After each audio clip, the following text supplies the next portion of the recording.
Say hi. Look who's awake. Look who's awake. It's my baby white girl.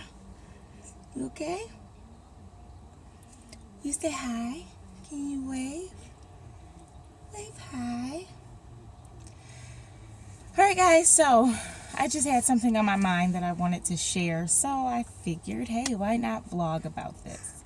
So Peyton and I are waiting. We brought my uncle to the car rental place to rent a car. But nevertheless, so while we were sitting and waiting, I'm like, I had this on my mind, and I've had it on my mind for quite some time. So I'm like, let me just share, I guess, my thoughts with regards to it. So originally, when I started vlogging about my 5th pregnancy, and how I presented it was, this will be my 5th and final pregnancy. And some thoughts kind of ran through my mind. I think I was trying to convince people, and this is me being in my own head, but I think I was trying to convince people that this would be my final pregnancy or my final baby or whatever, because of what people think or the opinions that people draw as a result of you having multiple kids or having, so me allowing the thoughts of others persuaded my thoughts of having other children, having a larger family. I even had some negative feelings with regards to me finding out about me being pregnant again, because of what the world or the world's depiction of larger families is, and even some negative things that came back as a result of me sharing that that I was pregnant.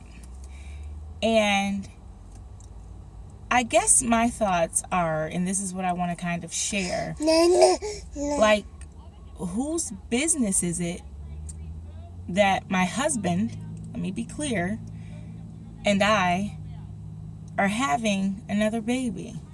And if we decide to have more babies after? For those of you who watch our vlog and know us personally, and this is no knock or no disrespect toward any family, friends, loved ones, or anything like that, but Philip and Tasha raised our children. There's a reason that we sacrifice for me to be able to be at home with our children.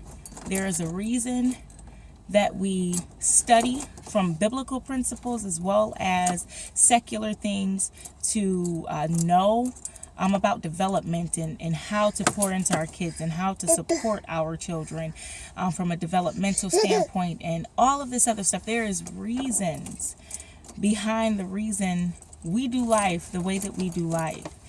And how dare me, because of the thought of someone else's opinion, persuade me to limit the amount of children that we have, or even feel some particular way because of someone else's thoughts or ideas about a larger family. My husband, with the grace from God and the just has supported and supports our large family and me being at home with our children. And that's a blessing. This isn't something that happens all of the time. And originally it was something that he didn't want to happen as far as me being at home. Hold on. But so if we so decide to not have any more children after this, it'll be because of the decision that Philip and I make, and along with the Lord guiding and leading and directing us. It won't be because oh, someone else's opinion of a large family. I'm telling you, like, I went through it when I found out that we were pregnant because of just what everybody would say. Oh my gosh, like, we already have 5 kids. Peyton, I mean, well, we already have 4 kids. Peyton was only, how many months were you, Peyton? She's like, I don't know. Peyton was only, I want to say 4 or 5 months when we found out that we were pregnant. And you know, so it's just, and you guys, come on, let's be realistic. Some of you know what your thoughts are when you instantly find out that, you know, someone else is having a baby. But what I guess I want to convey is, please consider the parents, consider who it is that's having multiple children, consider, and then don't even judge them. Look, if you think it's a problem, pray for a person, you know, and just keep it moving, because it's not your choice ultimately. Now, if you see someone in a bad situation or in a bad state where things are just not right, you know, in a situation, or there's neglect, there's abuse, or, you know, some forms of stuff like that, then by all means, stand up and say something.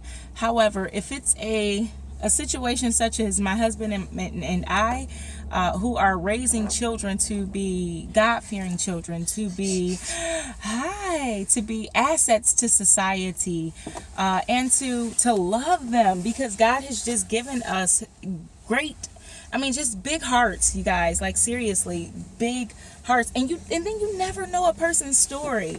You never know a person's story. Here I am, with a thyroid disease, and my endocrinologist said that I would never have children, or even if I conceived children, that I would never be able to carry a child to full term. And here I am, pregnant with my 5th kid, and I've been pregnant 4 times prior, and I've had 4 healthy babies. So for that, I thank God for that. And like I said, you never know someone else's story. You don't. You never know what someone else's walk looks like when they're walking through that process and how that goes.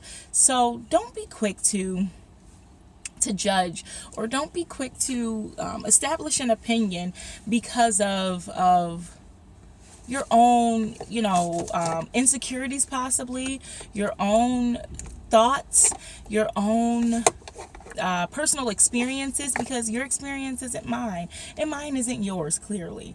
So be gracious to people. Be gracious to people. And for those of you who may be like me and you take other people's opinion and stuff to heart, and it makes you look at you as if you're doing something wrong, don't judge yourself. Don't be hard on yourself. Don't be critical on yourself like that, because then you're judging yourself according to someone else's standard and someone else's way of doing things, and their way of doing things isn't the same as your way of doing things. So don't do that to yourself either. I was doing this Bible study, personal Bible study, and the lady who was it was like a podcast thing, but the lady who was actually doing it or facilitating it had made the statement to never judge your inside by someone else's outside. So don't even try to equate yourself according to the pictures or the depiction that someone else paints, because you don't know what that person is internally going through either. So for whatever reason, this was on my heart to share. Children are a blessing from God, a heritage from God, a gift from God is what the Bible says. And my husband and I see it just as that. So if we decide to have another kid, and then another child, and then another child, I believe that that's our priority. Not priority, but our prerogative. And I believe that it will have God's stamp of approval. And for that, I would be grateful. So this is, like I said, this is not a bash against anybody. It's just, I guess, just a brain teaser for people to really consider what it is that they do, really consider what it is that they say. And when you see a large family walking past, look at that family and call that family blessed, because guess what? God already has. So that's all that matters. Truth be told, when we really get to the heart of it, that's all that matters. If you like this video, hit the like button and subscribe. There will be more Tasha's thoughts coming from these vlogs, as well as a lot of family-oriented just dialogue. We are a growing family, and we are grateful for that growth. All right, guys. Talk to you soon. Say bye-bye. Hit the like button and subscribe. Join our community of YouTube family. Peace.